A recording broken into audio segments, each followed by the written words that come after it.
Hi everyone, welcome back to the Unusual Grace channel. Wow, it has really been a while. I want to say welcome to my new subscribers. Thank you so much for dropping by, and I hope you are encouraging your friends to subscribe and your family members, and I hope that you have been edified so far with the content on this channel.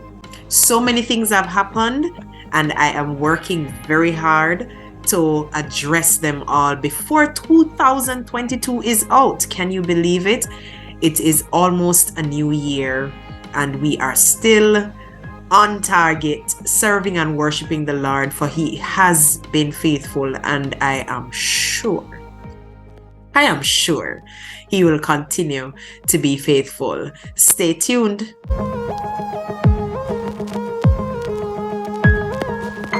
Now, in recent times, it was in the news that this country, Indonesia, passed a law banning premarital sex. And I don't know about you, but in my neck of the woods, it sparked a conversation. And I found it very interesting listening to Christians talk about the law and whether or not that should be a part of law. And then the whole discussion about, can we really legislate morality? And that is a statement that we hear all the time. And I have been processing it. I've been thinking about it. And I want to share with you just some thoughts on that. Not only will I be sharing my thoughts, but I also want to share with you some information, because I was part of a seminar. The title of the seminar was Morality, What Does the Law Have to Do with It? I don't remember the name of the speaker now, and I thought it would have been up on YouTube by now, but I have not been able to locate it. And therefore, I want to say now that the information from that seminar that I will present to you, it's not my own. I want to give credit to that presenter, whose name I don't remember, but I am letting you know just in case you see it elsewhere. I was trying to find the source, trying to find I thought they would have put up the seminar on YouTube. Maybe it's not there yet, but just letting you know that. But it really, really helped me to process this whole thing. And I think we're in for an interesting discussion. But watch this. Australian travellers are thinking twice about venturing to Bali after the Indonesian government passed draconian new laws. Sex outside marriage is now banned. The punishment, a year behind bars. Campaigners say Indonesia's new morality laws, given the green light by Parliament, are a major setback to human rights in the world's most populous Muslim country. The most eye-catching measure, a clause that would outlaw sex before marriage. Now, under the law, sex outside of marriage will be punished with 1 year in prison, although it must be reported by a family member, and the law will not come into effect for 3 years. Unmarried people living together could face 6 months in jail. Cuba has voted to legalize same-sex marriage in a national referendum. About 2/3 of the population voted to approve reforms in a new family code, which will also allow surrogate pregnancies and give gay couples the right to adopt children. Country. One last issue before I let you go. You've also said that you'll hold a referendum on gay marriage.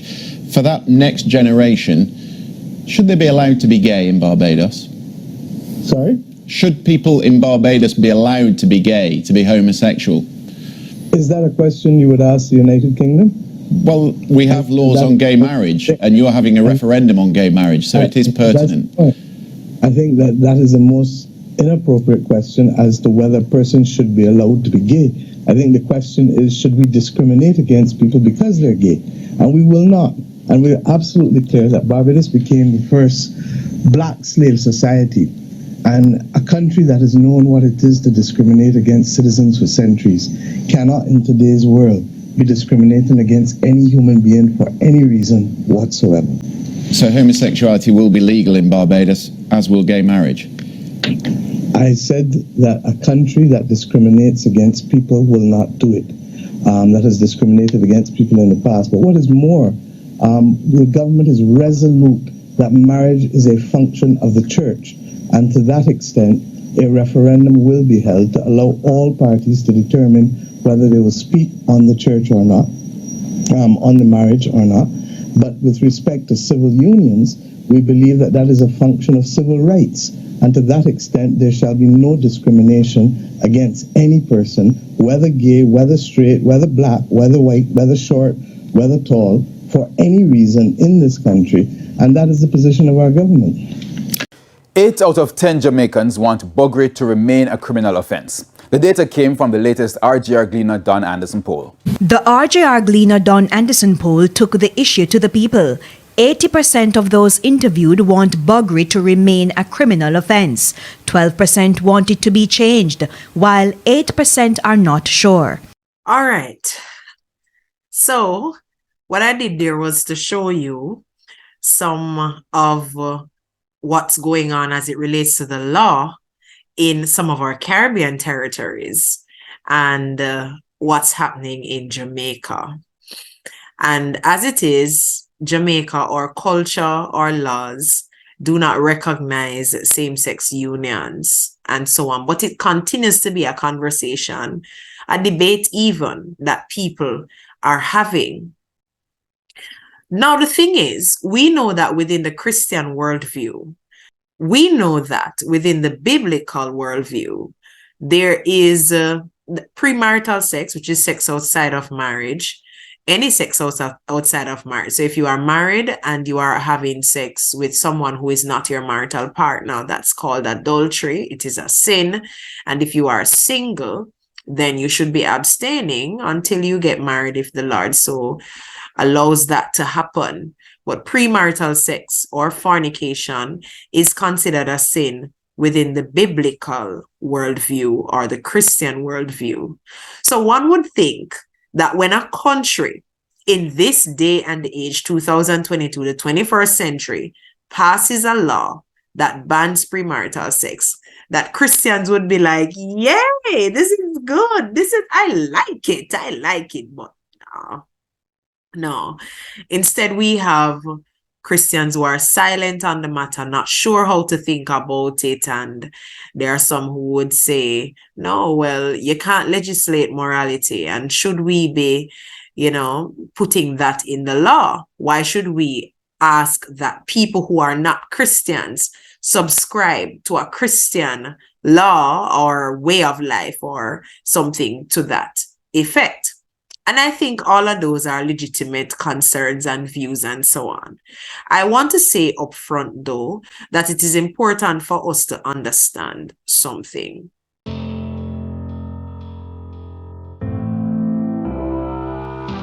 So one of the things that I want us to understand very early in this conversation is I do not believe for one moment that having a law that bans premarital sex or anything that is in favor or aligned to practices and beliefs of the Christian worldview makes a person a Christian.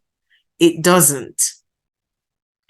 And no law can cause any of us to be Christian, to enter into the kingdom of heaven, because we know that in order to enter into the kingdom of heaven, it requires repentance from sin, relationship with Jesus Christ, and obedience to the Holy Spirit for as long as we're on this side of eternity, and so on. So let us set that straight. But then thinking about the law, thinking about that law that bans, of course, we heard comments such as it's a step in the wrong direction, it's going to hurt their tourism industry. And the law also is not limited to just premarital sex.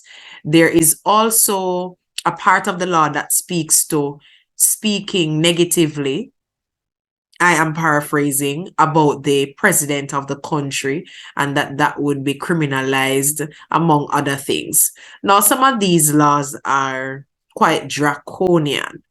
But one of the things I have learned, before I get in there, let me jump now to the first set of information I want to share with you from that seminar I spoke about. And one of the first things that the speaker said, the presenter, He said, these are some secular views on the purpose of law. Because when we think about the laws of any country, there must be a purpose. What do you think is the purpose of law? Let us look at what the presenter said.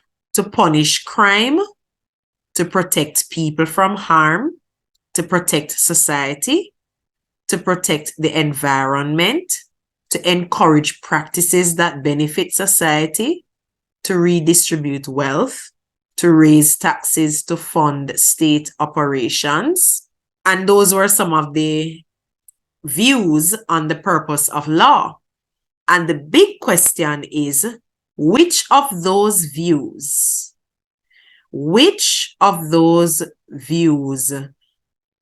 is morally neutral?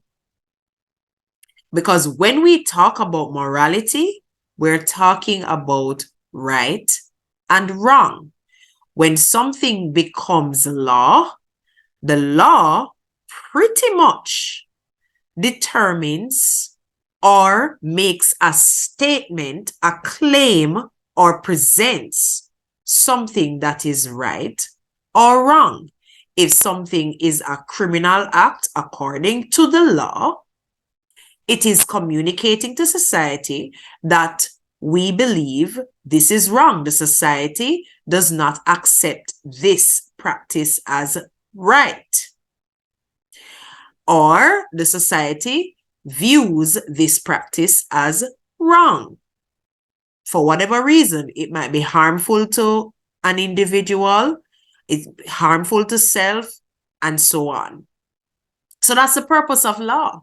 So laws really speak to some kind of morality. Any law that you can think about. That's pretty much what the presenter communicated for the entire presentation in different ways. And he went on to say, which I fully agree with, you can't not legislate morality.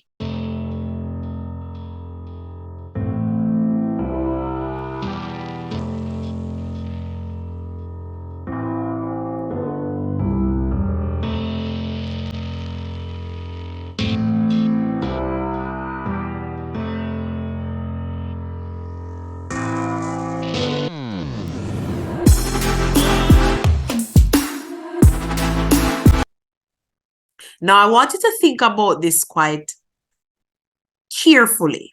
So in Indonesia is a Muslim society, an Islamic society, and their leaders are Muslims. And, in a conversation with a friend of mine, he said to me, but Jamaica is a Christian country. And I said, well, we say Jamaica is a Christian country, but our leaders are not Christians. Our leaders are not Christians. They're certainly not practicing Christians. In Indonesia, the leaders are practicing Muslims, and therefore they will implement laws that reflect their worldview, that reflect what they consider to be right and wrong, and they will lead and execute their duties according to what they believe pleases Allah. Now, I want you to think about this. And here's a key thing. Here's a very key thing that was said in the presentation. This is good stuff. Give me a thumbs up if you like it so far. Listen to this. All laws enforce some morality, determining what is or is not a crime, determining what benefits society. To legislate is to legislate morality. And the question is, whose morality? Whose morality? So whose morality are we legislating? So already we can answer that question for the Indonesians. When we think about some of our Caribbean territories: Barbados, Cuba, Antigua.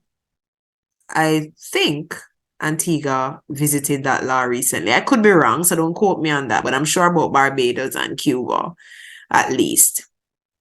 All right. And then think about Jamaica as well. Whose morality are we legislating? Now, listen to this statement made in the presentation, which is very important. This is what the presenter said. In every culture, the source of law is the God of that society. It determines what is right and wrong. It decides what is just and fair. It establishes the ultimate concerns of the culture. If the source of law is man's reason, then reason is the God of that society. Now, who is the God of the Indonesian society? Well, adultery is against the law. Now, premarital sex is against the law, and so many other things. They are clearly reflecting the beliefs and practices and morality of their God, Allah.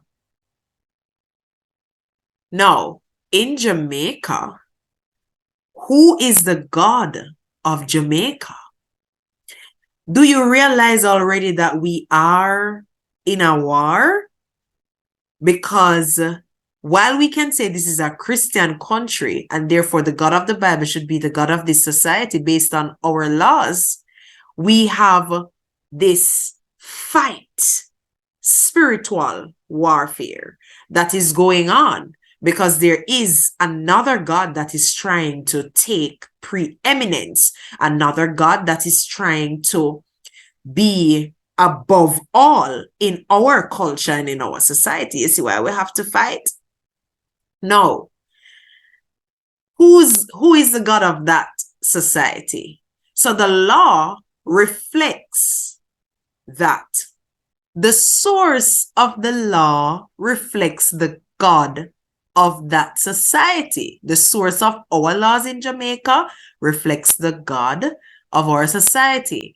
The source of the laws in Cuba, in Barbados, reflects the God of the society. And I hope you're following me so far, because this is very important for us as we consider. And you know, whether I agree with the new laws in Indonesia is not even relevant to the conversation right now. But just the fact that they are leading according to the God that they serve. And I think that is exemplary. It is also insightful, because when we think about some other societies and what's going on in these societies, the UK and many other countries in Europe, the United States of America, and we see the kinds of laws that dominate in the society, it is giving you a very good reflection of the God of that society. Listen to what the presenter also said. Law in every culture is religious in origin. Any change in law is an explicit or implicit change in religion. No disestablishment of religion is possible. Change is always another religion. Most religions are intolerant of rival religions. Most religions are intolerant of rival religions. Well, I wanted to think about that statement. Most religions are intolerant. Does anything come to mind when you hear the word intolerant? It's a religion, whether they want to call it that or not. So we are in a war for beliefs. We're fighting for truth and so on. And therefore, our biblical worldview, it's important for us to not only be aware of it, knowledgeable of it, but to live it, to proclaim it, and to fight for it. Because what the laws we allow in our society, here's the thing. When something becomes a part of law, whether we want to admit it or not, it begins to change the mindset of the people within that culture. So when in Jamaica, for example, if we decriminalize the buggery law, for example, our children, our youth, the people that are coming up, even some adults as well, if you're not grounded in the Christian faith, you're going to, and you might not necessarily embrace it and like it and practice it, but you will become almost numb to it. It's neither here nor there. And that sense of morality, that sense of right and wrong will no longer be alive in us. You know, that sense of righteous indignation when you know that something is against God's laws. Our laws determine the culture that we have. Hear me good. And therefore, if our family friendly laws are worth fighting for. Right now in Jamaica, every now and then, it's a cycle, every now and then the debate arises and it comes back on the table and we talk about it and the church speaks out and it goes into silence and it comes up again. And let me tell you what they are. The buggery law, which criminalizes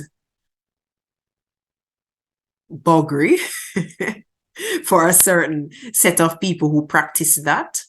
The buggery law. And abortion is also something that is against the law right now. And, you know, who remembers when possession of marijuana, a certain amount, or any amount for that matter, was decriminalized? Well, since it has been decriminalized, more of our young people have access, and it has not yielded any positive results for our young people and even for our society, as much as we have some political leaders who want us to believe that we have benefited from the decriminalization. And not only, it's not the boys alone who you go to social events like football matches and so on, who are happily, openly smoking weed. The girls too. And it's very sad. It's so sad. And you know what? When it was decriminalized, that was the beginning of the change in the culture. Well, you have a 2 ounce, not so bad. It's okay. You can. The law impacts the culture and the beliefs. When something is no longer a criminal act, our people begin to be okay with it. And that is why, as believers, we must always remember that our sense of morality, our sense of right and wrong is not grounded in the law primarily, but grounded in God's laws, which are outlined in His Word. And that is when we know that just because something is not a criminal act according to the laws of the land does not make it right. Because if God says it is wrong, if God says it is a sin, it doesn't matter what the society wants to do with it. If God says it is wrong and it is a sin, then it should be wrong and should be a sin for us who love Him, serve Him, worship Him. So the question on the thumbnail was, can we really legislate morality? And the answer to that question is this. All laws legislate some kind of morality. All laws legislate some kind of morality. And the question is, which morality do we want to legislate? If you've been enjoying this episode so far, please consider subscribing and hitting the like button so that this video can reach more people. Let's continue with our conversation. Finally, I want to say this in keeping with the information received from that seminar. And this is another important point that I want to highlight, from the presenter. As he pointed out the functions of biblical law, and what he said was, which is true, the law identifies sin. In the scriptures, the law identifies sin. Romans chapter 7, verse 7 and Romans 3, verse 20. Let us look at these two, Romans 7, verse 7 and Romans 3, verse 20. What shall we say then? Is the law sinful? Certainly not. Nevertheless, I would not have known what sin was had it not been for the law. For I would not have known what coveting really was if the law had not said, you shall not covet. And Romans 3 verse 20 says, therefore, no one will be declared righteous in God's sight by the works of the law. Rather, through the law, we become conscious of our sins. So in the Bible, the law reveals and helps us to know what sin is. At the end of the day, if it is not God's laws that we are enforcing, that we are legislating, then whose law is it? And when we have laws that are in direct rebellion to the laws of God, then as a nation, we have to be very mindful of the fact that we are poised to incur the wrath of God, the judgment of God. But thank God for his mercy and his grace, because for the sake of the righteous, God will often withhold or restrain his hand. Joshua 24 verse 15 says, and if it seem evil unto you to serve the Lord, choose you this day whom you will serve, whether the gods which your fathers served that were on the other side of the flood, or the gods of the Amorites in whose land ye dwell. But as for me and my house, we will serve the Lord. Hey, thank you so much for stopping by and for staying with me until the end. Always a pleasure spending time with you. I trust that you have been blessed and that this has been informative and thought-provoking for you. Until next time, always remember, God speaks.